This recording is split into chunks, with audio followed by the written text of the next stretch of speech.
শিক্ষার্থীবৃন্দ, ইসলামের ইতিহাস বিষয় যারা অধ্যয়ন করছো 2020 এবং 21 শিক্ষাবর্ষের একাদশ শ্রেণীর ছাত্রছাত্রীবৃন্দ, তোমাদের জন্য আজকের দ্বিতীয় পত্রের উপর প্রথম এই ক্লাসটি নেব।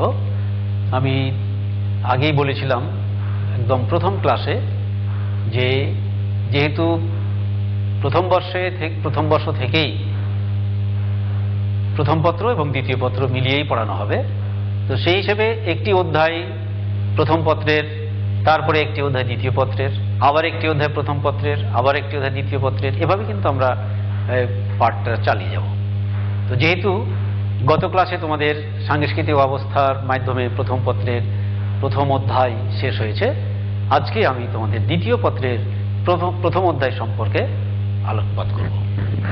তো দ্বিতীয় পত্র তোমরা প্রথম ক্লাসে কথা যদি কিছুটা স্মরণে রেখে থাকো তাহলে নিশ্চয়ই তোমাদের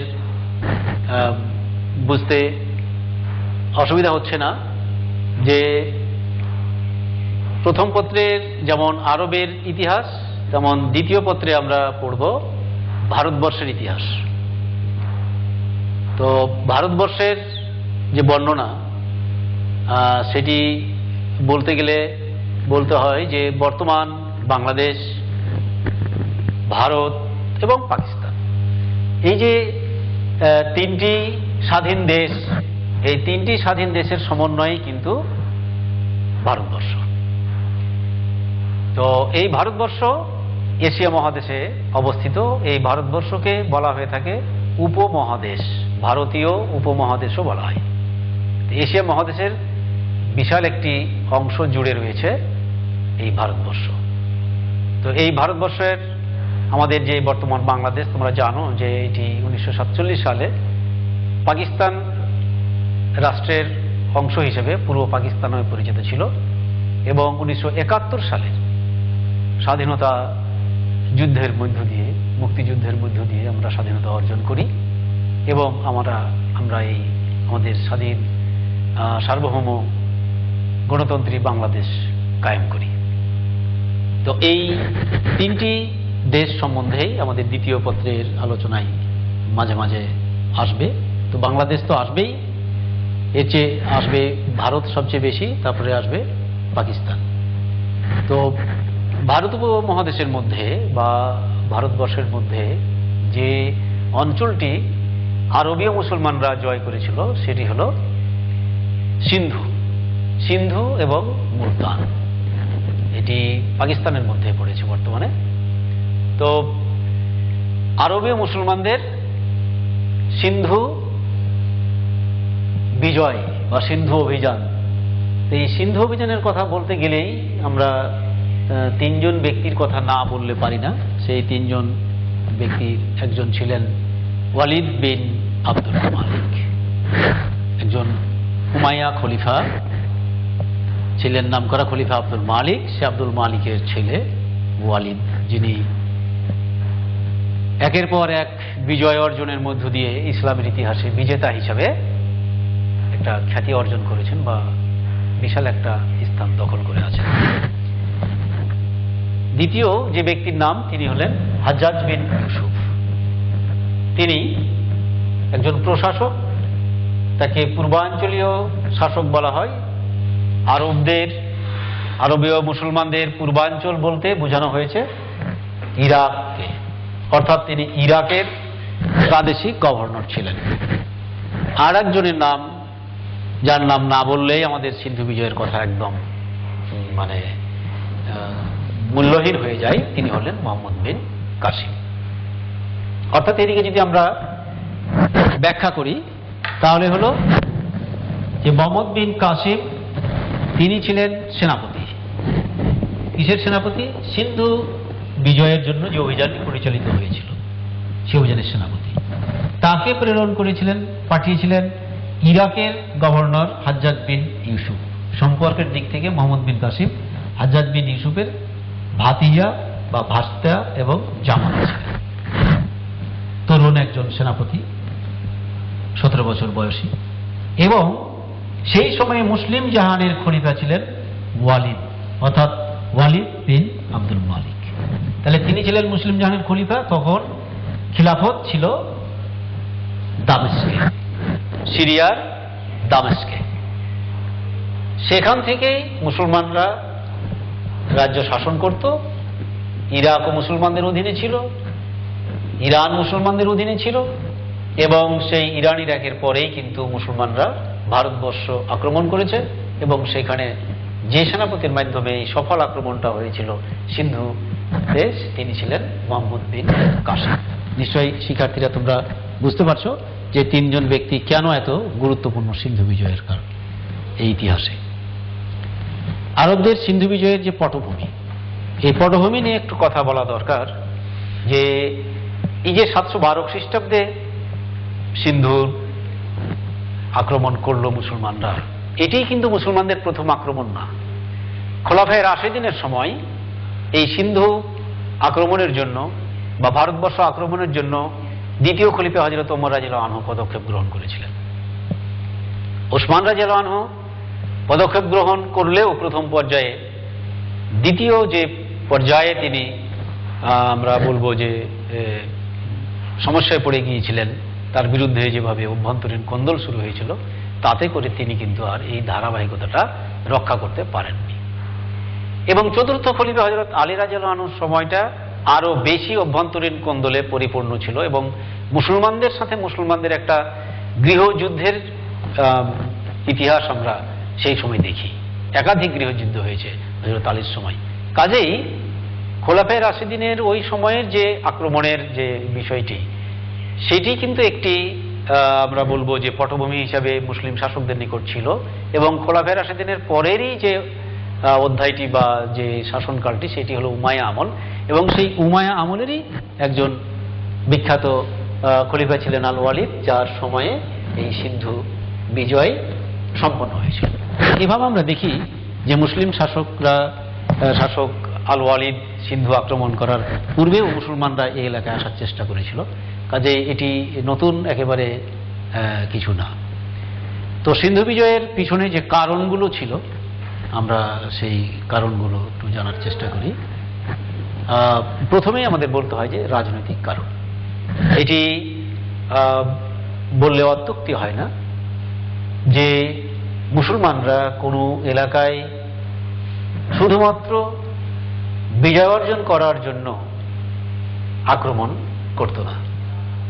তাদের যদি রাজনৈতিক দিক থেকে কোনো সমস্যা কোনো সময় হতো, এবং সেখানে দেখা যেত যে যে এলাকাটি আক্রমণ করছে সেটি আক্রমণ না করলে আসলে মুসলিম শাসকদের মর্যাদা হানি হয়, তারা যে দুর্বল এটি প্রকাশ পায়।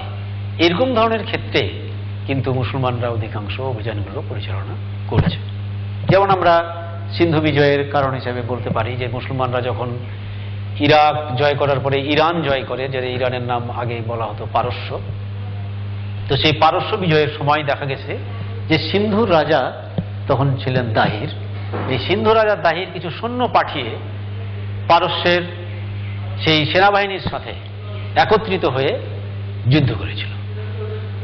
সেই যে সহযোগিতা করা পারস্য রাজকে সেনাবাহিনী দিয়ে, এই সহযোগিতা করাটা মুসলমানরা আরব শাসকের একটি অন্যায় কাজ হিসেবে চিহ্নিত করেছে যখন মুসলমানরা পারস্য বিজয় করে ফেলেছে তখন। এবং পারস্য বিজয়ের পর এই সিন্ধু রাজার নিকট, দাহিরের নিকট কিন্তু বলা হয়েছিল যে যারা মুসলমানদের বিরুদ্ধে যুদ্ধে অংশগ্রহণ করেছিল তাদেরকে মুসলমানদের কাছে যেন পাঠিয়ে দেওয়া হয়, তাদের বিচার মুসলমানরা করবে। কিন্তু রাজা দাহির এ ব্যাপারে কোনোই কর্ণপাত করেননি। তো এই যে মুসলমানদের বিরুদ্ধে একটা দলকে সহযোগিতা করা এবং তাদের বিচার করার জন্য মুসলমান শাসকদের কথাকে বা দাবিকে অমান্য করা বা ভ্রুক্ষেপ না করা ইত্যাদি বিষয়গুলো মুসলমানরা কিন্তু ভালো দৃষ্টিতে দেখেনি, বা মনে করেছে যে হয়তোবা রাজা দাহির নিজেকে খুব সবল মনে করছেন এবং মুসলমানদের মোটেও কেয়ার করছেন না। তো এই ব্যাপারটি, রাজনৈতিক ব্যাপারটি আমরা দেখতে পাই যে সিন্ধু বিজয়ের পিছনে কাজ করেছে। দ্বিতীয় যে কারণটি বলবো সেটি হলো অর্থনৈতিক। আমরা জানি যে ইসলামের ইতিহাসের যে সূচনা আরব থেকে, সেই আরব কিন্তু মরুভূমির দেশ। তো সেই মরুভূমির দেশে আরবদের অর্থনৈতিক অবস্থা ততটা ভালো ছিল না, বা বলতে পারে আমরা যে মোটেও ভালো ছিল না। তবে হযরত ওমরের সময় যখন মুসলমানরা একে একে উর্বর এলাকাগুলো দখল করেছে, অর্থাৎ আমরা দেখতে পাই যে ওমরের সময়ে সিরিয়া, মিশর, এই দুটি এলাকা খুবই উন্নত এলাকা মুসলমানরা দখল করেছে। যে মিশরকে নীল নদের দান বলেছি আমরা সভ্যতার ইতিহাস পড়তে গিয়ে, সেই ইরাক, ইরান, যে ইরাকে রয়েছে দুটি নদী, টাইগ্রিস, ইউফ্রেটিস, এবং এই নদী বিধৌত এলাকায় যেমন রয়েছে সংস্কৃতির বিভিন্ন নিদর্শন, পাশাপাশি উর্বর ভূমিতে যে ফসল উৎপন্ন হতো সেটির মাধ্যমেও কিন্তু মুসলমানদের অর্থনৈতিক অবস্থা অনেকটা সমৃদ্ধশালী হয়েছিল। তারপরেও মুসলমানরা চেষ্টা করেছে যে আরো সমৃদ্ধ হওয়া যায় কিভাবে। তো আমরা দেখি যে সিন্ধু বিজয়ের যদি সম্পন্ন মুসলমানরা করতে পারে তাহলে দেখা যাবে যে একটি বন্দর সিন্ধুতে ছিল, নদী বন্দর, দেবল বন্দর। তো সেই দেবল বন্দরটি তখন মুসলমানদের অধিকারে আসবে, এবং নিঃসন্দেহে একটি বন্দর যদি, নদী বন্দর যদি কারো হাতে থাকে, তাহলে সেখান থেকে যে আয় আসবে তাতে অর্থনৈতিক অবস্থা নিঃসন্দেহে কিছুটা হলেও আরেক ভালো হবে। তো এই অর্থনৈতিক দিকটাও কিন্তু সিন্ধু বিজয়ের পিছনে একটি বড় কারণ হিসাবে কাজ করেছে। আমরা তৃতীয় আরেকটি বড় কারণ বলতে পারি যে ধর্মীয়। একজন মুসলমান তার দায়িত্ব নিয়েই জন্মগ্রহণ করে ইসলাম প্রচারের। কাজেই সেই সময়ে দেখা গেছে যে রাষ্ট্রীয়ভাবে ধর্ম প্রচারিত হয়েছে। আগে ধর্ম রাষ্ট্রের মধ্যে কায়েম হয়েছে, তারপরে সেই ধর্ম জনগণের মধ্যে প্রচারিত হয়েছে। তো এই যে ব্যাপারটি তখন ছিল, যার দরুন মুসলমান শাসকদের মধ্যে একটা চিন্তা ছিল যে তারা যদি নতুন এলাকা জয় করে সেই এলাকায় ইসলামী শাসন কায়েম করতে পারে, তাহলে ইসলামের যে দাওয়াত দেওয়ার কাজ সেটি সহজতর হবে, এবং সেটি কিন্তু মুসলমানদের জন্য একটি পবিত্র দায়িত্ব। হ্যাঁ, এখানে আবার এরকমটি মনে করার কিছু নেই যে জোর করে কাউকে ধর্মান্তরিত করা হবে, না। জোর করে কোনো ধর্মান্তরিত করার কিছুই মুসলমানরা করে না বা ইসলাম ধর্মে নেই। বরং ইসলাম ধর্মের যে রীতি নীতি, আচার আচরণ, মানুষের যে মন মানসিকতা, মানুষের সাথে মানুষের যে ব্যবহার, সেগুলা দেখেই অমুসলিমরা ইসলাম ধর্ম গ্রহণ করায় আগ্রহ প্রকাশ করে বা আগ্রহী হয়, এবং সেইভাবেই কিন্তু ইসলাম বিস্তৃত হয়েছিল বিশ্বব্যাপী বা হয়েছে বিশ্বব্যাপী। তো সেই দিক থেকে ধর্মীয় কারণও কিন্তু সিন্ধু বিজয়ের একটি কারণ হিসাবে কাজ করেছে। তাছাড়া আমরা কারণ হিসেবে আরো কিছু উল্লেখ করতে পারি, যেমন সাম্রাজ্যবাদী মনোভাব যদি আমরা বলি, যদিও এটি একটি দেখা যায় যে নেগেটিভ বা ননার্থক অর্থে যায়, নেতিবাচক অর্থে যায় সাম্রাজ্যবাদ কথাটা, কিন্তু আমরা যদি এভাবে বলি যে যখন মানুষ একের পর এক এলাকা জয় করতে থাকে, তখন বিজয় অর্জনের যে একটা যে আনন্দ, সেই আনন্দ এমন একটা পর্যায়ে যায় যে কোনো কারণ পেলে তারা মনে করে যে এলাকাটি আমরা আক্রমণ করলে হয়তো জয় পেয়ে যাব, এবং জয় পেলেই একটা আনন্দ, সুনাম, সুখ্যাতি বাড়বে। তো এই নতুন নতুন এলাকা জয় করার যে একটা তাদের যে ইচ্ছা, সেই ইচ্ছাটি সেই সময়ে একটি মুসলমানরা তখন ছিল শক্তিশালী জাতি, সেই হিসেবে তারা চিন্তা করেছে যে সিন্ধু এলাকা জয় করা যেতে পারে। তাছাড়া আমরা দেখি যে এই এলাকাটি জয়ের মধ্য দিয়ে যে ভারতবর্ষে যদি মুসলমানরা আসতে পারে, তাহলে একটি বড় এলাকা মুসলমানদের দখলে চলে আসবে। তো শিক্ষার্থীবৃন্দ, আমরা তাহলে সিন্ধু বিজয়ের যে মুসলমানদের বা আরবীয়, এখানে কিন্তু মনে রাখতে হবে যে এটা হলো আরবীয় মুসলমানদের সিন্ধু বিজয়, অর্থাৎ যারাই বিজয়টি করছেন বা আক্রমণে যারা আসছেন তারা কিন্তু আরবের মুসলমান। তো আজকের যে পাঠ, সেই পাঠের যদি আমি সারাংশ করি তাহলে আমাদের বলতে হয় যে আমাদের ইসলামের ইতিহাসের দুটি যে পত্র, সেই দুটি পত্রের একটি হলো মধ্যপ্রাচ্যের ইতিহাস, অর্থাৎ সেই আরব, অর্থাৎ আরব দেশ সাথে ইরান, ইরাক, লেবানন, প্যালেস্টাইন এইসব এলাকা। আর দ্বিতীয় পত্রে আমাদের হলো ভারতবর্ষের ইতিহাস, অর্থাৎ ভারতীয় উপমহাদেশের ইতিহাস, যেখানে আমি 3টি স্বাধীন দেশের কথা বললাম, বাংলাদেশ, ভারত এবং পাকিস্তান, এই 3টি দেশের ইতিহাস।